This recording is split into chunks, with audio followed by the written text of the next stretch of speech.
Oh, hi everyone. I'm so happy to see you back in agriculture class.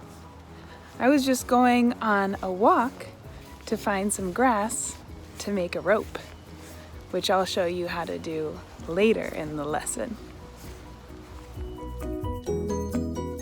This week, we will be learning more ways that humans and plants can work together through James Pinckney's story of The Lion and the Mouse. Make sure that you watch the read aloud that is included in the written lesson. The Lion and the Mouse is a fable. That means it teaches the reader an important life lesson. One of the lessons that we learn is the lesson of synergy. Synergy happens when different creatures and elements work together.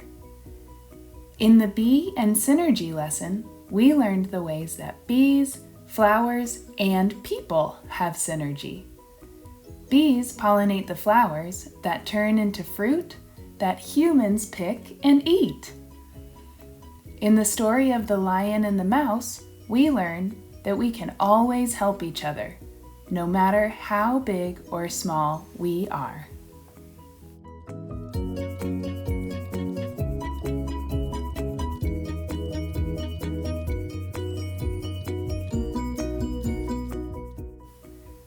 The Lion and the Mouse is just one version of this fable. It is taught in many ways around the world. It is told in Greece and Egypt. In India, the story is told with an elephant and a mouse. And in China, a tiger and a mouse.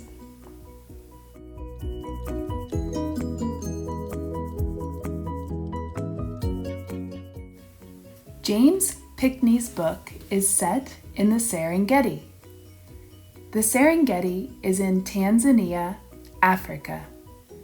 It is known for its many different animals and plants, which means it is known for its diversity. All of these animals and plants live and work together to feed each other and to provide shelter and water. A native tribe of people live in the Serengeti called the Maasai. Remember, to be native means to be the first people to live in a place. This means the Maasai were the first people to live on the Serengeti. Similar to Native American tribes, British colonists forced the Maasai to leave the land that they called home. The Maasai are known as pastoralists, which means they raise herds of cattle for their food. The main type of cattle that Maasai raise are called zebu.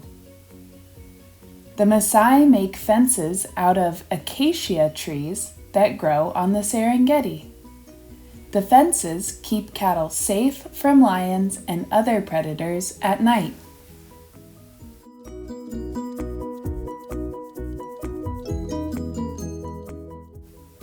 The Serengeti is home to many different kinds of plants, especially grasses. Some parts of the Serengeti are called grasslands. After reading about the rope used to trap the lion in the Lion and the Mouse fable, I thought we could use synergy to make our own rope. In today's lesson, we are going to work with the plants in our environment to make something we can use. For centuries, native tribes around the world have used native plants to make rope, fence, baskets, clothing, and homes. Some of the plants used by tribes in Washington, Oregon, and California are beargrass, Juncus textilis, and cedar trees. Want to learn how to use long grass and other plants to make a rope? Well, come on!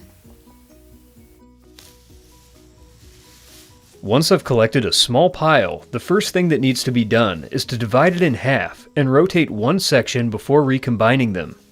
This will ensure that as I make my rope, I will have an even distribution of strands that face opposite directions, which helps the rope to be a consistent strength.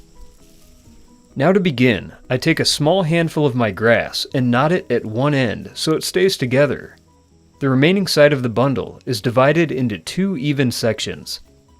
With each of these sections in either hand, I begin twisting them both in the same direction, in this case clockwise, though that doesn't really matter as long as whichever direction they're twisted is the same for both sides. This motion causes the 2 strands to wrap around one another, instantly beginning to form the start of our rope. The process is pretty quick, so it doesn't take long to near the end of our starting material. To make rope that's longer than the grass itself, a new handful of strands are spliced into the tail end before it runs out. By simply twisting this new grass right alongside the old, the splice created is very strong, and we now have longer tails that we can continue to spin our rope from. With additional splices every time the tails on the end of the rope start to get short, there's no limit to the total length we can create. Once we've created enough rope for whatever task is at hand, it can be prevented from unraveling by tying one more knot in this far end. The rope is now ready for use, but we can make it look nicer by trimming off anything that sticks out from where a splice was made. Now the strength of this rope depends on its diameter and the skill with which it was made. With a little practice, a rope of this diameter should hold about 50 pounds, maybe more, and larger diameters can be made simply by using more grass or by twisting multiple ropes together.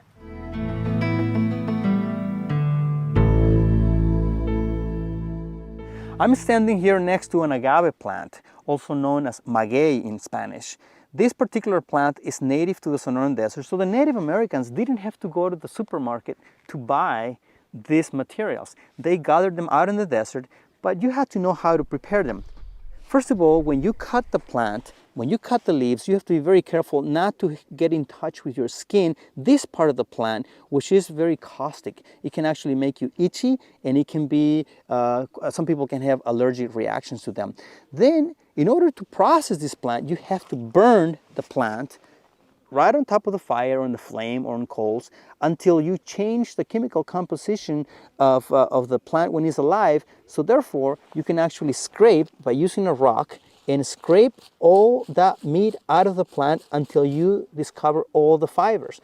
These fibers are quite strong and quite useful. So once you have it like this, you can turn it into a rope, just like this, by twisting the fibers or fluffing the entire leaf just like this. The process of making the rope, you have to fluff up all the fibers like this, so it's easy to let it go when you are twisting. So now you need an additional person to hold the tarabilla, making a little loop right here, and then start twisting, and we are going to start making a rope. So this is very important to get it going, and as the twist keeps going, the rope is going into a very, very strong twist, forming one part of the rope. So in this case, all the fibers are lining up into a string that can actually be very, very strong. This part is the most difficult one right here, letting go the right amount so you can actually twist it into one single string. Now once you do this, this is going in one direction. Now we're going to demonstrate how we can twist it. If we continue going,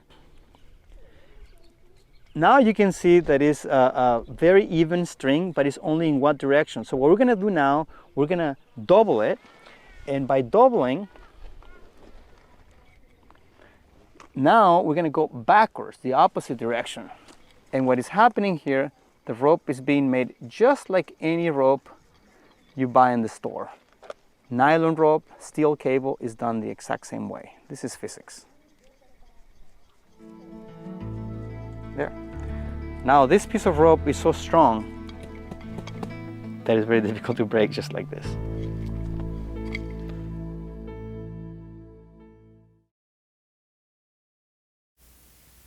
An important lesson that I have learned from native tribes is to only pick what I need from plants, and to thank the plant that I pick from. When we use synergy, it is so important to show kindness to the creatures that are helping us or that we are helping. If you take something from a plant, how can you give back to that plant in return? How can you be sure not to take too much? We need everybody to become more aware of where they call home and help us as Indigenous people to protect our home, because it's now your home. So when we come to our sages, we always give before we take. We give water, we give offerings, we sing a song. We take only what we need, when we need it, and when it's available to be given. And when we do it in a way that enhances the plant, so that if we may need to come back to it again, it's still there, and it still provides sustenance to the other animals and wildlife that need them. Because as I'm going through it right now, there's residue of caterpillars, having their cocoons on the leaves. It's not just dust that uses it. All right, now it's our turn. I found some long grass in a park down the street from my house. I brought scissors to cut the grass. I also brought a knife. Gotta take the lock off first and be very safe with it. Remember to cut away from yourself. And then close it back up and lock it back up again. Now if I'm going to follow the instructions, I've got to put these two pieces of grass in opposite directions of each other. And this will help us make a stronger rope. Trim it up a bit, and then tie a knot. Grass isn't the easiest material to tie a knot with, but sometimes if you work it a little bit and soften it up, it'll tie together all right. This is a great exercise for your hands, and it helps keep your hands nice and strong.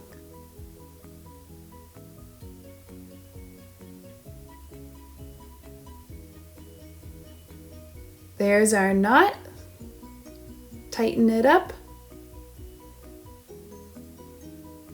Make sure it's gonna hold while I'm twisting, and then divide it in two and start twisting both sides of the rope in the same direction.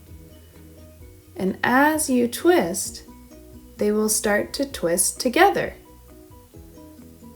Let's see how I do.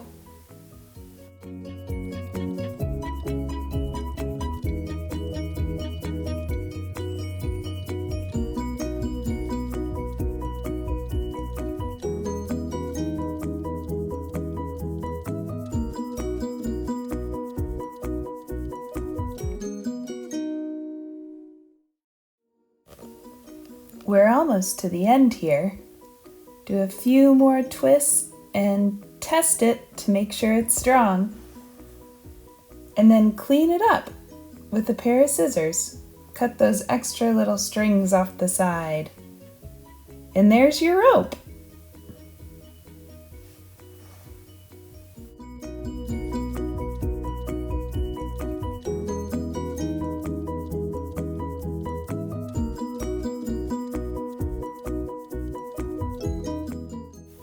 Another way we can work with plants is by making daisy chains. The common daisy, or Bellis perennis, is originally from Europe. How do you think it got to America? There are two ways that I like to make daisy chains. One of the ways is tying a knot. Make sure that when you pick your plants, you thank them, and don't pick too many.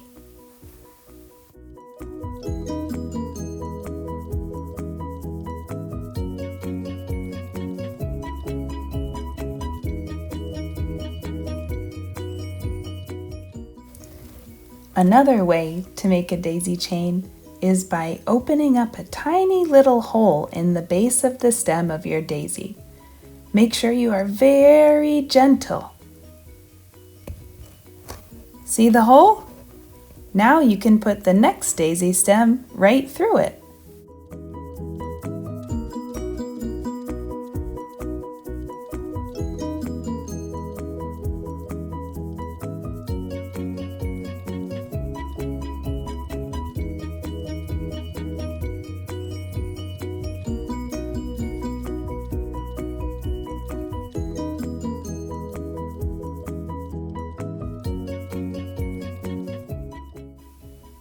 Your assignment is to work with plants to make your own grass rope or daisy chain. Be sure to only pick what you need and thank the plant for helping you to make your useful tool or piece of artwork. Ask yourself, how can you help the plant in return? Send Miss Blood a picture of what you make. I can't wait to see what you use Synergy to create. Have fun working with plants. Until next time!